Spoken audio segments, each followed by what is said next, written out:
Assalamualaikum warahmatullahi wabarakatuh. Selamat pagi anak-anak. Bagaimana nih kabarnya hari ini? Mudah-mudahan selalu sehat ya. Hari ini kita akan belajar pada tema 8, subtema 1, pembelajaran kelima.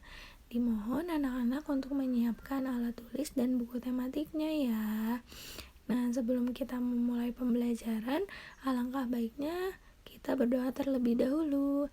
Berdoa dimulai. Berdoa selesai. Pahlawan pembelajar siap berprestasi. Udin dan teman-teman bermain di halaman rumah. Mereka bermain gerakan dasar memutar. Mereka juga bermain gerakan dasar menekuk. Gerakan dasar dapat dilakukan di halaman rumah. Keadaan halaman rumah perlu diperhatikan ketika bermain. Oleh karena itu, halaman rumah harus bersih dan tidak licin. Halaman rumah yang kotor harus dibersihkan. Air yang tergenang juga harus dikeringkan terlebih dahulu. Hal ini berguna untuk keselamatan ketika bermain. Selanjutnya, mari kita amati dan kita baca teks percakapan yang ada di layar. Halaman ini masih kotor dan tergenang air. Kita harus membersihkan dan mengeringkannya. Bagaimana ya cara kita mengeringkannya? Tanya Siti. Betul, halaman ini harus bersih dan kering agar tidak licin. Bagaimana kalau kita gunakan alat pel karet untuk mengalirkan airnya? Ide yang bagus. Di mana kita mendapatkan alat pel karet? Siapa yang punya? Kata Beni, di rumahku. Mungkin ada, biar aku ambil sebentar ya. Mudah-mudahan ada. Sekarang, bacalah kutipan percakapan Udin dan teman-teman berikut dengan benar. Yang pertama ada, bagaimana ya cara kita mengeringkannya? Yang kedua, bagaimana kalau kita gunakan alat pel karet untuk mengalirkan airnya? Nomor 3, di mana kita mendapatkan alat pel karet? Nomor 4, siapa yang punya? Nah, kalimat-kalimat tadi yang sudah Ibu sebutkan merupakan kalimat tanya.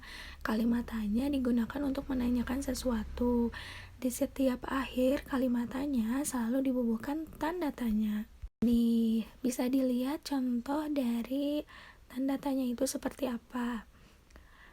Kita dapat menggunakan kata siapa, di mana, dan bagaimana pada kalimat tanya. Nah, sekarang kita akan diskusikan isi gambar dan mengikuti petunjuk berikut. Nah, di sini tuh ada gambar yang sedang bermain.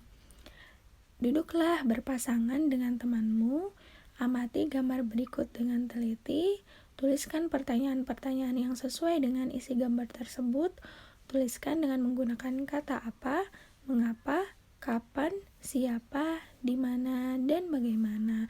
Nah, di buku tematik anak-anak sudah terdapat kolom untuk menuliskan pertanyaannya. Nah, sekarang kita akan belajar gerak dasar menekuk lutut. Gerakan menekuk lutut bertujuan untuk melatih kekuatan otot paha. Selain itu, berguna juga untuk kelenturan kaki. Nah, ini terdapat 2 gerak dasar menekuk lutut.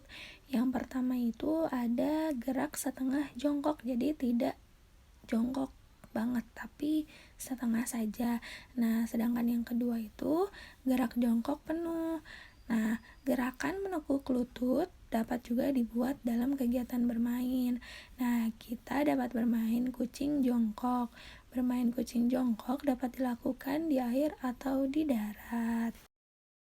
Nah, ini ada contoh gambar dari bermain kucing jongkok di darat dan di air. Seperti ini. Ada yang sudah pernah bermain? Pasti ada yang sudah dan ada yang belum. Nah, pada halaman 40 dan 41 itu ada cara bermain kucing jongkok di darat dan di air. Nah, anak-anak bisa baca sendiri dan bisa praktekkan bersama teman-teman anak-anak dengan protokol kesehatan ketika bermain ya. Nah, selanjutnya ada kegiatan kalian untuk membaca.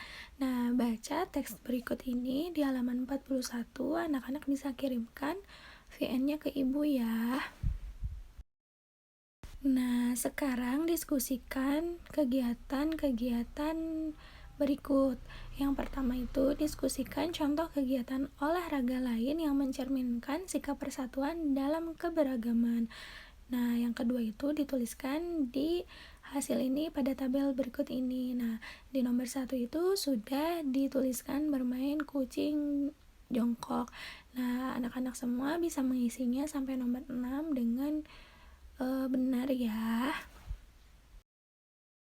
Nah, alhamdulillahirrabbilalamin, pembelajarannya sudah selesai. Semoga anak-anak di rumah tetap semangat dan tetap sehat ya. Ibu tutup. Wassalamualaikum warahmatullahi wabarakatuh.